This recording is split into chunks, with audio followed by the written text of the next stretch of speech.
tell you what, I've got a couple of ruts that I always find my way back to.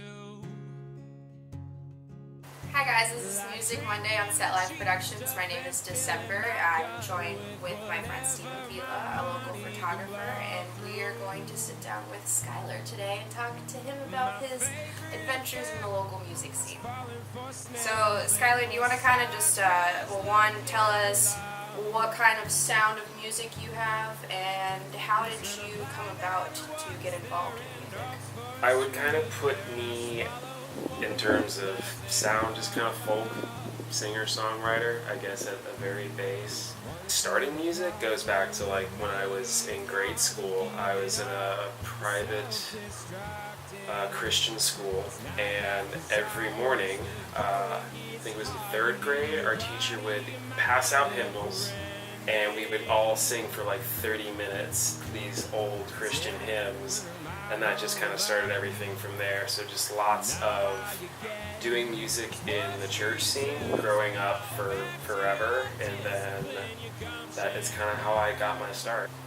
And then that all kind of stopped for a while, and now I've kind of gotten back around into the scene and started doing open mics and doing little bits of gigging here and there and getting paid for it. And yeah, that's kind of been start to finish where I'm at. Started and where I'm at now. Having your experience start off in churches, does that influence you as a musician, you think? Like your sound or your song lyrics themselves? I would think so, because I like everything pretty much in a major key and like big swooping choruses and just yelling really loudly. It's my soft spot, it's my happy zone. That's in terms of anything that I would write or enjoy singing, all comes from a place of, is this fun to sing? Because in church world, everything is a sing-along. And so it all comes from like, is this going to be fun to actually sing later or have sung back to you? And I think that's kind of where it comes from. So it's not so much, is this cool in a technical aspect? Am I changing keys or modulating or having weird timing? It's more of, does this feel good? And that's kind of where I come from in terms of writing. What was your first open mic? Do you remember the venue? My very first open mic would have to have been Perk and Brew over on Cape Coral Parkway with little Teresa, little sweetheart. David Rojas was actually the one who invited me out to come out because he was hosting at the time. And David Rojas is a fantastic musician. He's been running the circuit in the area for going and gigging and getting paid for music. That was where I got my start. At the time, I was dealing with just being completely socially awkward and not knowing how to talk to people or even look people in the eyes. And so it's like, all right, I need to go make friends. So I'm going to go to this open mic. I went to high school with David. And we'll try it out because I know how to do this singing and play guitar thing. And we'll go for it. So is that how you snowballed into getting opportunities to gig and do like happy hours? Yeah, it all just kind of came down to I was really, at the time, this was all last year and a little bit of the year prior, I was a pool boy cleaning pools, and I was really fed up with it. And at the time, like I said, met David and was like, all right, I'm just going to quit my job and I'm going to go, because there's plenty of restaurants around here and a lot of other people already do it, and just go play dinner, go do happy hour. People want live entertainment, especially during season here in the area, and did that for about a year, just going and selling myself, going and hitting up venues, hitting up restaurants, and giving them a card. And that was it. And so now it's not so much now that I have a day job at the moment, but so far just from going and being in the community that we have around here, most of my gigs primarily come from like, hey, I got double booked, can you fill in for me? And just going through open mics, going to shows, because there's plenty of them. We have a lot of amazing talent here in the area, and just making friends. and they will often be like, hey, can you fill in for me? And that has been primarily like the last winter season year any of my paid gigs have been. At least you're still doing like more. Yeah, no, definitely, because going and having your primary source of income being music, there is definitely the factor of burning out, because it's like, oh man, I have to do 2 more gigs so I can actually pay rent and my phone bill. This doesn't happen in the next 2 weeks. I'm falling short. This sucks. This is horrible. I've been playing the same set list now for the last 7 months. I hate every song I do. And so now that I am doing a normal job, whenever I do actually get to go out and play and do gigs or any of the showcases that Set Life Production puts on, it's fun. I get to go and relax, and it's like I'm doing this because I want to, not because I have bills to pay. And so there is that balance. And so yeah, it's fun. I'm enjoying it again. I'm getting over and coming out of the burnout from going and gigging nonstop. The Southwest Florida music scene, the community here, how have they helped boost you? You've already stated that they helped you get opportunities for gigs and showcases and the open mics, but have there been like specific moments in your personal or your musical career where the scene around here has definitely influenced you to become a better person and musician? Ooh, that's a good one. Definitely going and immersing myself into the community around here. One, it was something that I didn't have for quite some time. It's just a group of people to go and be amongst that were like-minded, doing similar things and had different, very similar aspirations.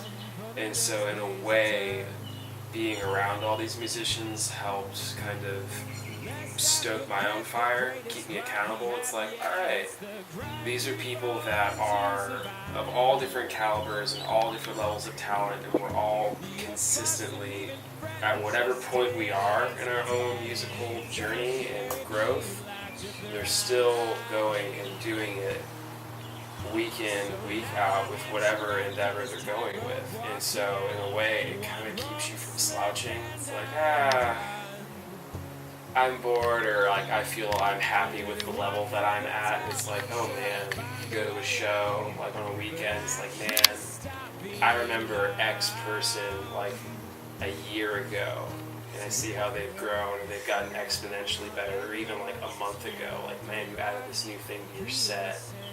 Dang it. I have been slacking. I need to step up my game a little bit, and then I will go do something to just constantly grow and keep par with everyone.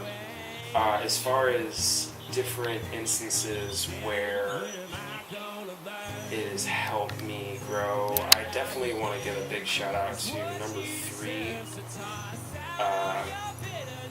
Their open mic kind of became home very shortly after Perk and Brew, hanging out with Clint Thomas, the owner, and Kyle Ann Dugan. Holy freaking crap, she has been a very big part of my life in terms of encouraging me, giving me a space to go and practice and be a part of something, and being a part of the culture in downtown Cape.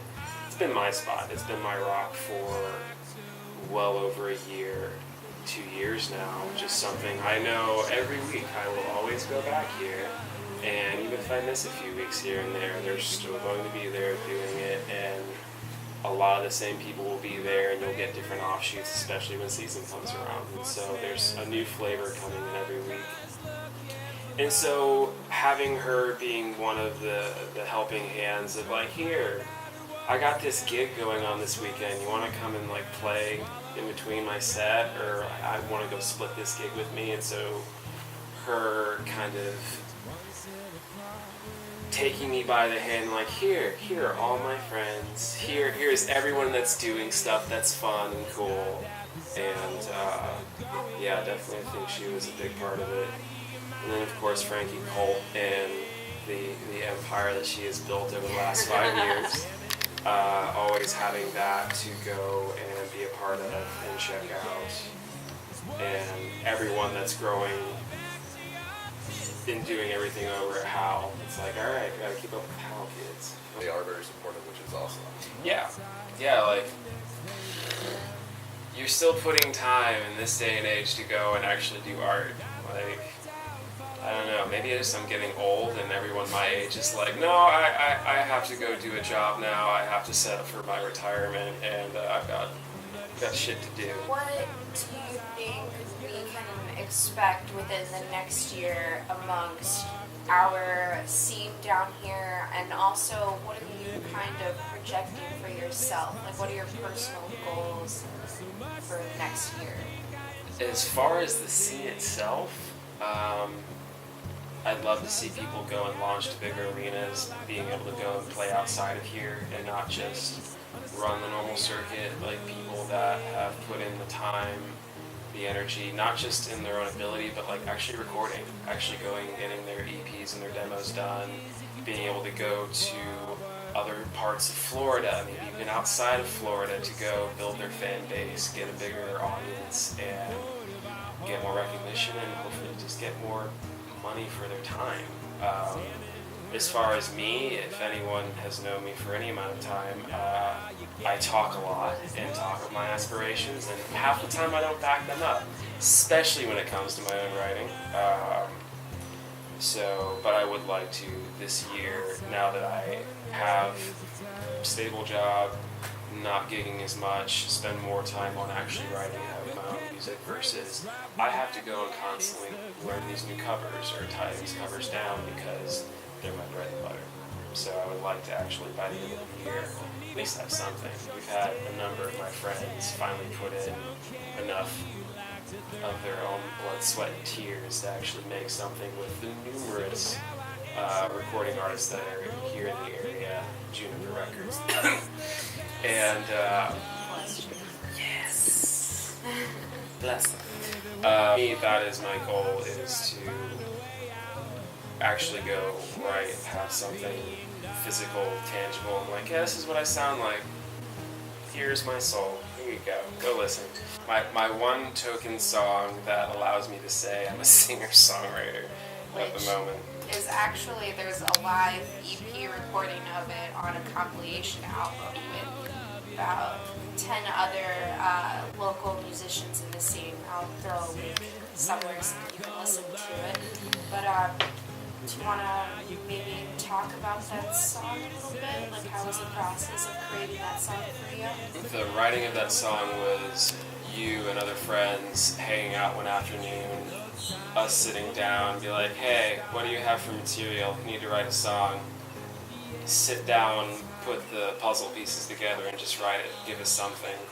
And so that was nice, having that little bit of fire, and like, you need to do something by the time the day's over. Mm-hmm. So go write it. And yeah, like all good singer-songwriters, all of their content comes from being mopey and miserable, at least in my book. And so that is essentially just me being verklempt and upset with where I am in life. And so, yeah, that's what Ruts is. Yeah, like any musicians, whether they're local or big name musicians, that influence your music in any way? Gotcha. No. Probably some of my bigger inspirations as far as like singer-songwriters definitely have to be Noah Gunderson and Dallas Green from City and Color. Their melancholy, their depth of lyric, their overall feel, like you listen to it and you can't not walk away sad.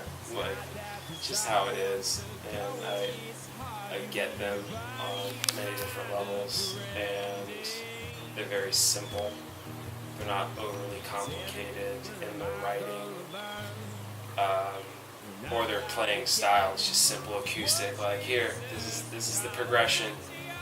Yeah, they do some good finger work too, but it's not that hard. But in terms of actual writing and lyric, definitely Dustin Kensrud from Thrice. It's my dude. Dude's got depth. Look, I've been listening to him since I was like 13, and watching him, like, essentially just growing up with him and his music has always been near and dear to me. Skyler, do you want to go ahead and plug anything? Any upcoming shows? gigs. We already plugged the number 3 open mic every Monday where they're very likely to see you and Yep. the rest of the camaraderie over there. 7 to 10 p.m. every Monday, and you do get a free beer for going and playing if you are a budding musician looking for a pillar to stand on and be heard. As far as upcoming gigs, we've got doing a set with you guys at Set Life Productions over at Sidelines. We're doing that from 8 to midnight. If you want to go and find what I actually sound like, you go check out my music page on Facebook, Skyler Enrico Music. And yeah, there's a SoundCloud attached to there. Thank you so much for hanging out with Thank us. you so much for having me. I'm super excited. I hope you guys come out Wednesday actually to see Skyler and the rest of the lineup. It's a new venue for local original musicians, so we want to get as many people out there to show the venues in Southwest Florida that this is what we like and this is what we care about. So I hope to see you guys there, and thank you so much for watching.